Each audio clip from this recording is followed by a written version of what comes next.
Hello guys, welcome back to my channel. आज की इस वीडियो में वाईफाई और लाईफाई के बारे में कुछ बातें जानेंगे और लाईफाई के ऊपर हम आज एक्सपेरिमेंट भी करके देखेंगे।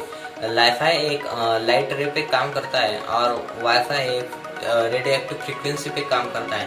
वाईफाई में डाटा हैक होने के चांसेस ज़्यादा होते हैं और लाईफाई में डाटा हैक होने के निग्लिजिबल चांसेस होते हैं। तो चलिए शुरू करते हैं आज का एक्सपेरिमेंट। चलो लाईफाई कैसे बनाते हैं आज के एक्सपेरिमेंट में देखते हैं और स्टेप बाय स्टेप बताऊंगा मैं कैसे बनाते हैं लाईफाई। इस एक्सपेरिमेंट के लिए हमको 220 ओम का एक रेजिस्टर चाहिए और सोलर पैनल चाहिए और 9 वोल्ट की कौन सी भी बैटरी चलेगी और हमको एक एलईडी लाइट चाहिए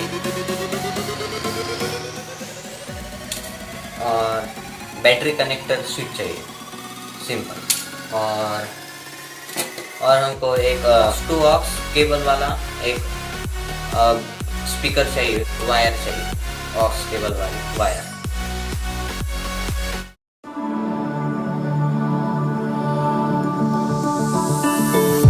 Left a star glowing in your eyes when I'm not aware. You left a scar. I fall into your lies all again. Where'd you go?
ऐसे ही हमारी लाइफाई टेक्नोलॉजी काम करती है। ये एक्सपेरिमेंट आपको अच्छा लगा हो तो हमारे चैनल को लाइक कर दो और सब्सक्राइब कर दो।